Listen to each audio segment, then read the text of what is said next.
জীবনে আর কিছু করো বা না করো, কখনো নিজের লক্ষ্য থেকে সরে যেও না এবং নিজেকে এমন একটা পর্যায়ে নিয়ে যেও যেখানে সবাই বাধ্য হয় তোমাকে সম্মান করতে। আজকে যারা তোমার দুর্বলতা নিয়ে হাসি তামাশা করছে, ভাই নেই বলে চোখ বড় বড় করে তোমার মা বাবাকে যারা বলছে কি ছেলে নেই, তাদের কথায় মন ভারী না করে সেটাই শক্তি বানাও।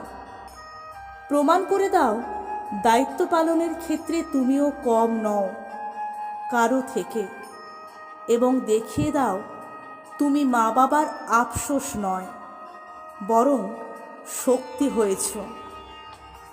মনে রেখো, আজকে তুমি মেয়ে হলেও একদিন নারী হবে, কারো বউ হবে, মা হবে, তারপর শাশুড়ি। তোমার দায়িত্ব পুরুষের চেয়েও বেশি, কারণ তাকে সামলানোটাও তোমার কর্তব্য। জানোই তো, প্রতিটা স্তর সুন্দরভাবে সামলানোর দায়িত্বটা কিন্তু তোমার কাঁধে এসেই পড়বে। তুমি পালনও করবে, এবং অবশ্যই সেটা নিজের স্বপ্নকে বাদ দিয়ে নয়। তোমাকে হতে হবে ভালো মেয়ে, ভালো স্ত্রী এবং ভালো শাশুড়ি। নিজের মনের ভেতরে কলুষতা ঢুকতে দিও না, এতে তুমি হবে প্রতিটা স্তরেই জয়ী। তুমি তো সুপার ওমেন। পারফেক্ট আর ভালো হওয়া আলাদা বিষয়। তোমায় ভালো মনের হতে বলছি, পারফেক্ট নয়, কারণ পারফেক্ট কেউ কখনো হতে পারে না। মানুষ মাত্রই ভুলে ভরা। মনে রেখো, তুমি আলাদা, তুমি অন্য রকম এবং সুন্দর মনের অধিকারী। জীবনে তোমার অনেক বাধা আসবে, কারণ জানোই তো, এখনো আমরা একটা জটিল এবং নোংরা সমাজে বাস করছি। তবে কখনো নিজের মনটাকে ভেঙে পড়তে দিও না। সূর্যমুখীর মতো মাথা উঁচু করে বাঁচতে শিখবে, হবে তো সূর্যবতী। এবং গোলাপের মতো শিখতে হবে কাঁটা দিয়ে নিজেকে রক্ষা করার কৌশল। বুঝেছ? গায়ের রংটা একটু চাপা হোক, নাক বোচা থাকুক, চোখের নিচে কালশিটে, সমস্যা নেই তো। লম্বা একটু কম, চলে যাবে। এগুলো তোমার খুঁত নয়, এগুলো তোমার বিশেষত্ব, যা নিয়েই তুমি আলাদা। পৃথিবীর সব ফুল যদি একই রঙের, ঢঙের এবং সুবাসের মতো হবে কি তাদের কোনো বিশেষত্ব থাকতো বলো? প্রত্যেকে কিন্তু তাদের জায়গা থেকে আলাদা এবং সুন্দর। যদি না হতো, তবে কেউ রাস্তার পাশের ফুলটা তুলে কানে গুঁজে নিত না। তুমি কি জানো, সৃষ্টিকর্তা তোমায় অনেক ধৈর্য নিয়ে সৃষ্টি করেছেন। বলা হয়, মেয়েদের সৃষ্টিকর্তার ছুটির দিনে আরাম করে বসে মনোযোগের সৃষ্টি।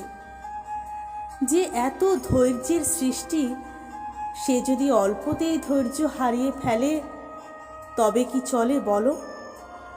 ভুল বললাম হয়তো, কারণ মেয়েরা মৃত্যুর চেয়েও বেশি যন্ত্রণা সহ্য করার ক্ষমতা রাখে।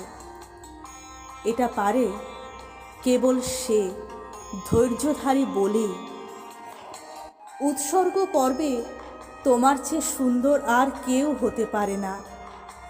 দেখো না, তোমার নামে কত গান, কত কবিতা, কত কবির আহাজারি। বিশ্বাস রাখো নিজের ওপর, সত্যি তুমি অনন্যা।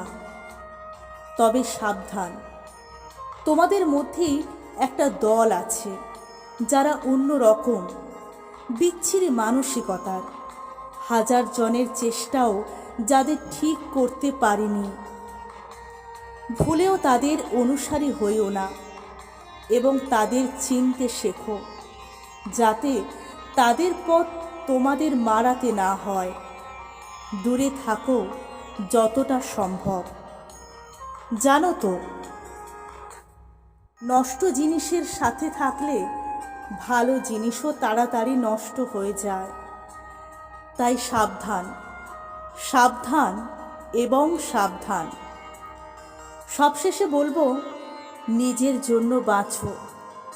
আর যখন নিজের জন্য বাঁচবে, তখনই দেখবে তুমি তোমার আশেপাশের মানুষদের নিয়ে বাঁচতে শিখে যাবে।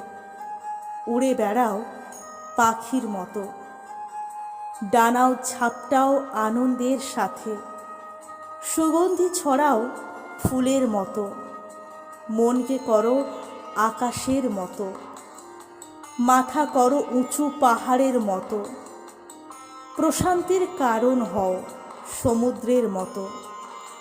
তবেই তুমি হয়ে উঠবে সাধারণের মধ্যেও ভীষণ অসাধারণ, যাকে ভাঙার সাধ্য থাকবে না কখনো কারো।